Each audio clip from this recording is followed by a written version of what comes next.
আজকের ভিডিওতে free fire খেলার কিছু মজার ও হাসির মুহূর্ত শেয়ার করলাম। গেম খেলতে গিয়ে বন্ধুদের সাথে আমাদের যে কাণ্ডগুলো হয়েছে, আশা করি আপনাদের ভালো লাগবে। ভিডিওটি ভালো লাগলে অবশ্যই একটি লাইক দেবেন এবং চকলেট গেমার 7 চ্যানেলটি সাবস্ক্রাইব করে পাশে থাকবেন।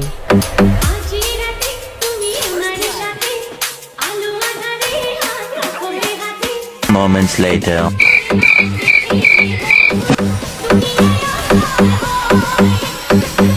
Oh,